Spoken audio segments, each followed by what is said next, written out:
Hello, welcome. Thank you for joining us on this edition of News2. I'm Sandra Gumansing. In our top story, elected senators took the oath of office for the 32nd legislature of the Virgin Islands, and thus the work begins. 10 days in office, but Senator Alicia Chucky Hanson says her work area is not conducive to work, and she has to expose a major problem at the legislature. Here's more. I've been trying to be very patient with it. I've tried to give the new elected majority an opportunity to do things right. But when I saw 10 days pass and the lack of activity taking place, and then I will write a text and say, look, these issues exist, what's happening? And then the executive director is going to text me back and say, well, I've gone to St. Croix and I haven't seen that. Although I sent him pictures of what you are seeing here today. And in the meantime, I have constituents seeking to see me, seeking my advice, seeking to get representation, and we don't have the type of environment to accommodate them. So I've been meeting them either downstairs in the patio, or meeting them by the library, or on the streets, and just taking notes and taking the staff around. That's not the way to operate, just to avoid a confrontation with this new group. But it reached a point that I have to expose what's taking place. I was in St. Thomas the weekend before we got sworn in, and they had men walking over each other, trying to fix up the legislature on St. Thomas. And they're still there, according to some senators' report to me last night, that they are in all the various offices. What they're doing is they have contractors, they have even architects on board contracted to come in. They're tearing down buildings, walls, petitions, opening new doors, expanding offices. I love to see that the people in St. Thomas got work. They're walking upon each other, so many of them that have been hired. Well, we need some support here on St. Croix. And there are needs here. I mean, if I didn't care about it, no air conditioner, and then so far back that they have not had air conditioner in this space.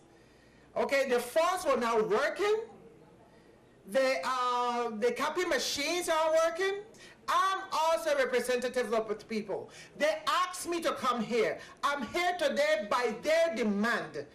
And they have no right having a representative of the people who needs to have their files in order, need to have their complaints addressed under this condition. Count on 2 to keep you updated. Meanwhile, Governor Kenneth Mapp's third State of the Territory address has been postponed until Monday, January 30th. This message from Government House at his request. Governor Mapp has been fighting the flu for several days, and Senate President Myron Jackson has agreed that rescheduling is in order. The community is encouraged to tune in at 7 p.m. all media outlets. By law, the territory's chief executive must speak before senators each January in order to apprise them and the community of economic conditions, government initiatives, and other matters. The public is invited to attend the State of the Territory address. However, seating is limited. Well, Lieutenant Governor Osbert Potter, who also serves as Commissioner of Insurance, departed the territory Tuesday, to attend a meeting on private flood insurance in Atlanta, Georgia.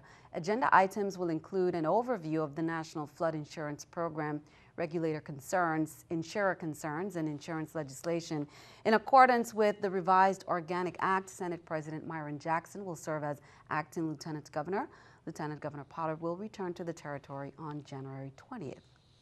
District Court Judge Curtis Gomez, coming from the court, sentenced Logan Cobell, 27, of St. Thomas, to 1 month's imprisonment, followed by 1 year of supervised release for possession of a firearm in a school zone. On September 14, 2016, Cobell pleaded guilty to possession of a firearm in a school zone. According to the plea agreement, on March 20, 2016, the VIPD was dispatched to Fatty's Bar in Red Hook regarding a patron in possession of a firearm. A security officer turned over to the VIPD a Taurus firearm that had been taken from Cabell. Cabell is not licensed in the USVI to possess the firearm, and his possession was within 1,000 feet of the Eudora Kent High School. Here's another update. The trial has ended for a woman suspected of sending 32 white powder-filled letters to various recipients. The jury found Eugenia Winston not guilty. That decision came on Friday when the U.S. District Court jury found her not guilty of the 32 charges against her, including 31 counts of mailing a threatening communication to a U.S. judge.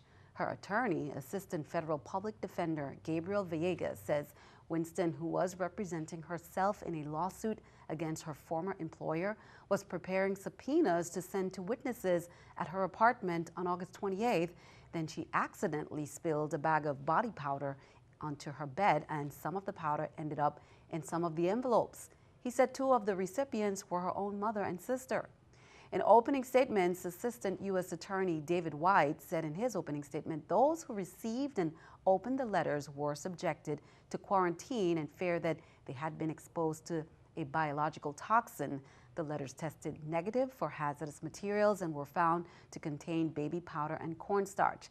Envelopes containing the powder showed up at Scotiabank and Altona St. Thomas, and at the post office and at the Ron DeLugo Federal Building, and the law offices of Bennett Chan in Buccaneer Mall.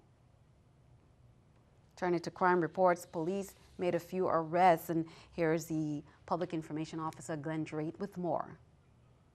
On January 16, 2017, at 4:44 p.m., Marco A. Gomez, 35 years old, was charged and arrested for kidnapping DV. No bail was set and was transported to the Golden Grove Detention Facility. Also on January 16 at 5 p.m., Jariska Camacho, 24-year-old, was charged and arrested at 5 p.m. for destruction of property DV. No bail was set and was transported to the Golden Grove Detention Facility. On January 13, 2017, Byron D. Donato, 30 years old, was charged and arrested for possession of controlled substance with intent to distribute. Bail was set at $10,000 and was remanded at Golden Grove Detention Facility. Now, some of these arrests are made possible by the community's effort to share with the investigators. The VIPD will do its part, rounding up criminals off the street. Call the VIPD 340-778-2211 in St. Croix, 340-774-2211 in St. Thomas, Crime Stoppers VI at 1-800-222-TIPS or 911. Police said preliminary investigation has ruled this following case a suicide. On Monday, January 16th, a resident of Sapphire House called the 911 emergency call center to report that he attempted several times to make contact with his friend and neighbor, but was unsuccessful. Here's more. The caller reported that he became concerned and traveled to his friend's residence at Sapphire House. After repeated attempts to make contact, the caller peered into his friend's apartment and discovered that his friend was hanging from an apartment's doorknob. Upon investigators' arrival, an unresponsive Caucasian male that appeared to be in his early 30s was found hanging from the unit's doorknob. The identity of the male has not been released pending notification of next of kin. Preliminary investigation has ruled this incident a suicide. A tragic incident on Jos Van Dyke in the BVI that left an 18-year-old Canadian citizen, Wilson Reading, dead. He was among a group of 5 visitors walking to the bubbly pool when he tried to take a photo of an area. The youngster, who arrived in the BVI via a sailboat 4 days before tragedy struck, reportedly positioned himself on a rock at the edge of a cliff. And while he was taking the photograph, the rock reportedly gave way and tumbled down the cliff along with Wilson. The rock, according to reports, fell on the teenager, killing him. The Royal Virgin Islands Police Force visited the scene of the incident. Just 2 days into, before we are now less than 2 days from the start of the Donald Trump presidency, and the incoming commander-in-chief is starting to unveil some details about his ambitious agenda. But he's also on attack today, zeroing on his opponents and what he continues to call fake news. Diane Gallagher is in Washington with more. Donald Trump knows what got him elected. See the dishonest people back there? I find the political press to be unbelievably dishonest. And it appears he will continue that strategy, front and center, attacking the media. On Wednesday, Trump lashed out at NBC News for what he sees as unfair coverage, tweeting, Totally biased NBC News went out of its way to say that the big announcement from Ford, GM, Lockheed, and others that jobs are coming back to the U.S. but had nothing to do with Trump is more fake news. In an interview with Fox News, Trump argued he has no choice but to use Twitter. I don't like tweeting. I have other things I could be doing. But I get very dishonest media, very dishonest press. And it's my only way that I can counteract. Trump also shrugged off the growing number of Democratic congressmen who are skipping Friday's inauguration. That's okay, because we need seats so badly.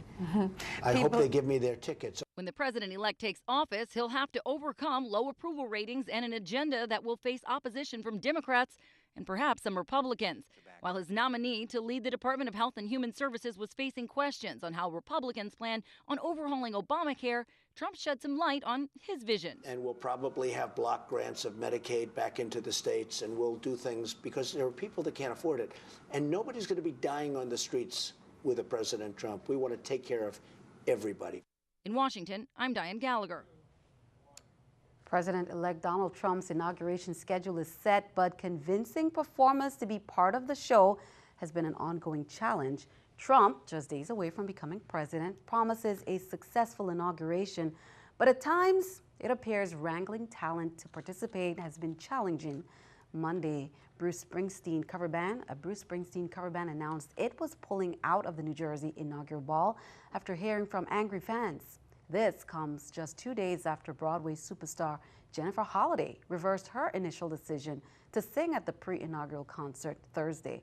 Today, Sam Moore of Soul Man fame announced he'd be stepping in, imploring Americans to give Trump a chance. Trump's inaugural team is taking on the critics.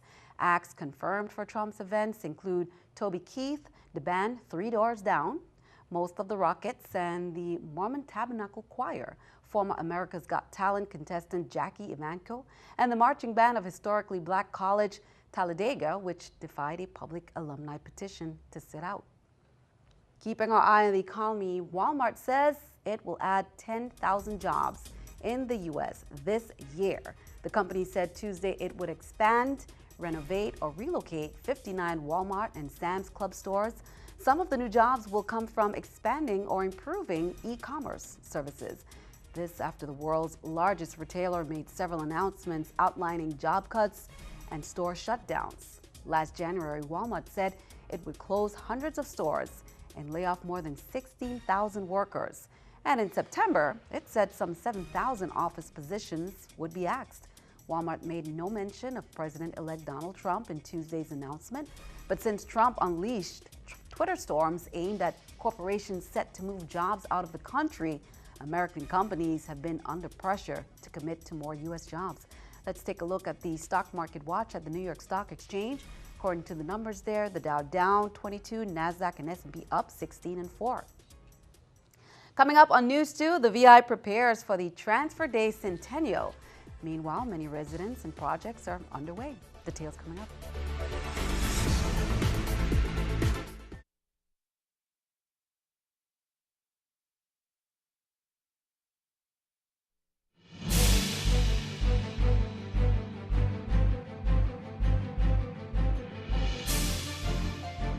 Welcome back. A quick update before we move on. Police say no arrests in the December 14th shooting of the toddler who died in her mother's arms. $40,000 remains the reward for information leading to the arrest. The child was a passenger in a car that was targeted by gunmen in the area of Content Knolls just before 10 p.m. and was struck at least once in the chest. The car's driver was also wounded in that attack. Police say they have made some progress, but not releasing any information at the moment. Contact the VIPD Homicide Task Force at 340-774-2211, Crime Stoppers 1-800-222-TIPS, or call 911. The Public Services Commission, PSC, seeks to clarify some information regarding the new LEAC and new base rates for WAPA. The new rates were approved by the Commission at the PSC special meeting on January 12, 2017. The electric LEAC would be effective February 1st, 2017 through June 30th. The water LEAC will be effective through calendar year 2017. Here's more. The Commission, on recommendation from its consultants, took all the the charges out of the LEAC that were related to the base rate and placed them in the base rate. In doing that, the LEAC was reduced from 16 cents to 14 cents per kilowatt hour. So there was a reduction in the LEAC. Remember, the LEAC is the cost of the fuel, and the commission wanted to make sure that that cost was separated out, and the only thing that's in that LEAC was for fuel. The commission and WAPA presented to the commission a cost for that infrastructure, and that is in the base rate. So due to the fact that that has come true, the commission had to act on that. And the base rate contains all of WAPA's charges for insurance, healthcare, the lines, the trucks, the salaries of the employees, and everything else in WAPA that does not deal with fuel. We from Upstreet, they're inviting the public to their first 2 series of events for the 100th anniversary Transfer Centennial commemoration. Each month, the organization will host activities to include art exhibits, lectures on the history of our communities. The organization will also recognize many prominent residents. Now, there's a schedule. It begins Friday, January 20th from 5:30 p.m. to 7:30 at the Jarvis House Museum and Learning Center with live painting as well as exhibit of original paintings. Prominent local artist and educator Peter Gonzalez will be the featured artist. It's free. Then Saturday, January 21st from 10 a.m. to 12:30, artist and educator Peter Gonzalez again. And then that evening from 4 to 6:30 p.m., the history of Upstreet, pre- and post-Danish West Indies era. Author historian Nadine Marchena will feature. Well, the annual Bordeaux Farmers Vegan Fair that took place in Bordeaux this past weekend, the St. Thomas event, has been going on for many years and is always well attended. This year's fair featured great food, entertainment, and company. There was activities for the children at the Vicky Palmer Youth and Family Activity Center. Lots of vendors with interesting treats and items for purchase. Many vendors shared educational materials, including the Department of Health. Going back to some Centennial news, the office of Senator Myron Jackson held a community engagement today to showcase the completed drawings of the Danish students from the Aarhus School of Architecture and Royal Academy of the Fine Arts School of Architecture to rehabilitate the J. Antonio Jarvis Elementary School complex. Entitled In Search of Identity Centennial Project, it was on view today at the Virgin Islands Council on the Arts Cyril Francois building, and that's across from Fort Christian on St. Thomas. The public was invited to see the completed drawings. The initiative is in partnership with owners of historic houses, a private preservation organization who is in town to promote and continue fundraising for the project. The project, conceptualized by Senator Myron Jackson, involves rehabilitating and repurposing the J. Antonio Jarvis Elementary School complex in Charlotte Amalie and the old Christiansted Barracks in downtown Christiansted for educational and cultural tourism purposes. The drawings on display were completed by 30 students who spent 3 weeks in February and March 2016 on both islands, donating their time to measure and draw the sites, which are slated to become a National Museum of School of Conservation of Arts on St. Thomas and a School of Architecture on St. Croix. The Danish students' work will also be on display on St. Croix as well tomorrow. District Court of the Virgin Islands, they're announcing their opening registration for Centennial events. The District Court of the VI will host 2 public events on St. Croix and St. Thomas on February 8th and 9th, respectively, with featured guest, the Honorable Sonia Sotomayor, the Associate Justice of the Supreme Court of the U.S., in celebration of the Transfer Day Centennial. Admission is free, and the public is required to register to attend these events as space is limited. On St. Croix, it's on Wednesday, February 8th at the Cardiac Center at 1F Louis Hospital at 6 p.m., St. Thomas. And then Thursday, February 9th at Frenchman's Reef and Morningstar Marriott Beach Harbor Rooms, that's at 6 p.m.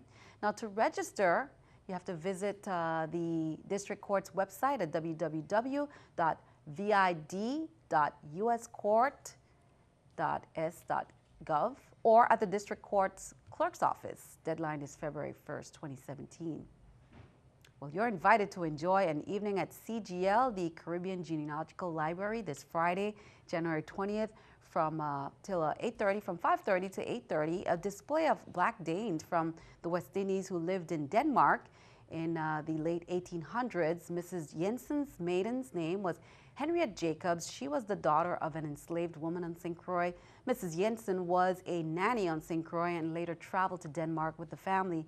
Victor was 7 years old when he was sent, along with a 4-year-old girl named Alberta, to Copenhagen to be part of a cultural exhibit. They would not be returned to St. Croix. Victor grew up to be the first Black Danish teacher.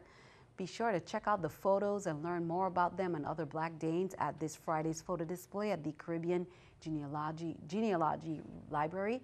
The photo display is a promotion of the book Mrs. Jensen and Other Caribbean Danes, Danish West Indian Sailors, Servants and Workers in Denmark, 1880 to 1920. And be sure to check that out. Invite a friend and join them. There will be wine and drinks on sale, raffles, and more. The library is held in conjunction with the neighbor Mango Tango, and they will have an art show at the same time. That show will feature the work of Mark Isaacs and Jessica Rosenberg, Impressionist painter Isaacs and ceramic sculptor Rosenberg. They will fill the gallery with creativity, live music, and more. Be sure to check that out between 5:30 p.m. and 8:30 p.m. The library is located in Alcoen's Plaza at the top of Rappoon Hill. A nonprofit that empowers women called IAB Inc., which stands for I Am Beautiful, striving to help enhance young women in their surrounding communities of the VI by developing leadership skills that will enhance their confidence and broaden their horizons. IAB Inc. is promoting its first Excellence in Education essay contest. Qualifying students must be in 7th to 9th grade. The prize winner will receive $250 and a gift box. Here's more. We have award programs this year, and the first program that we have is Excellence in Education, and that is a program where you have an essay contest and you win incentives, $250 and a personalized gift bag for the young lady that wins. Submissions open January 17th, which is Martin Luther King Day. So what you can do is go to the website, click on the link that is provided for you, and you would just fill out the submission form, and you only have 20 girls that are available that can be qualified. We have up to 20 spots available, and once you're in 7th to 9th grade, you will be eligible to apply for the essay contest. Sisters will march in solidarity with the Women's March on Washington on Saturday, right on St. Croix. The theme, Women's Rights are Human Rights. The march will start from the library at King Street and King Cross Street at 10 a.m. Then at 10:30 to noon, they will gather at the bandstand at the fort. They say, remember to bring the hats, sunblocks, and shades for a powerful message. Community Foundation of the Virgin Islands, they have received a $10,000 contribution from the AT&T Foundation to establish the Virgin Islands Little League Fund at CFVI. They say the purpose of the fund is to support the Virgin Islands Little League District, Inc. by providing monies for the activities of Virgin Islands Little League. The fund will support the organization's mission of promoting and enhancing the growth of youth participation in Virgin Islands Little League within both the District of St. Croix and the District of St. Thomas St. John. Thanks to VI Little League, student athletes ages 9 to 16 have the opportunity of participating in competitive baseball leagues, tournaments, and clinics. The VI Little League Fund will support team expenses for equipment, uniforms, field maintenance, travel, and training. You may remember in 2015, the VI intermediate team competed in the Little League World Series. In 2016, 1,200 children were enrolled in the Virgin Islands Little League, totaling 68 teams throughout the 2 districts. The organization was introduced to the territory in 1970 on St. Croix and 4 years later expanded to the island of St. Thomas. Be sure to stick around. Your News 2 AccuWeather forecast is coming up next.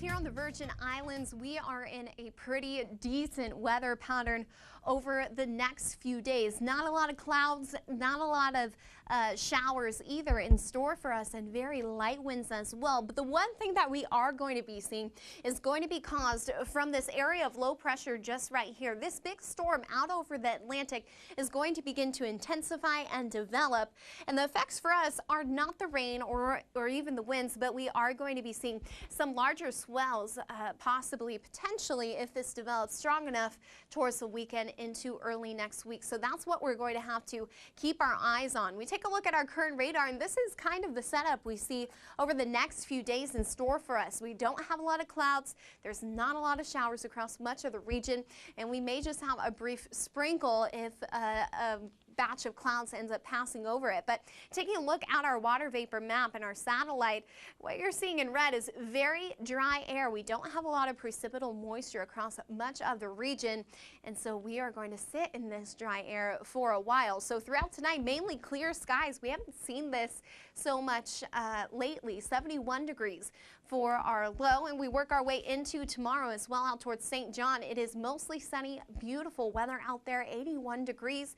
Now, because our seas are still stirred up just a bit, we do still have a rip current risk, especially on the north-facing beaches of St. John, St. Thomas, and even out towards St. Croix. So weather above the water, quite nice, but it could be a little bit dangerous heading over the next couple of days below the surface. Now, our small craft use caution is out there. We do see our waves. They're going to begin to settle, but we could also just be in the mix for a rogue wave or so, a little bit higher than that 5 feet. So that's definitely why that small craft is still there, even though our winds are fairly light.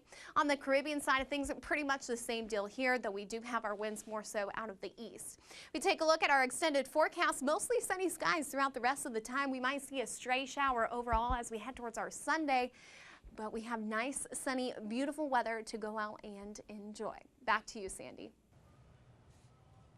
Thanks for that. Let us take a look at our news to weather picture there by Daniela Ventura of Ricardo Richards Elementary School. Typical VI weather, some sunshine, clouds, blue skies, and blue seas. What our tourists come here just experience. Daniela, thank you for that. Send us your news to weather picture to the address on the screen. Be sure to send us your name, age, school, and brief description, and then tune in to see it right here on News 2. That is all for now. We'd like to thank you for joining us. I'm Sandra Romancing. Have a wonderful evening. We'll see you next time.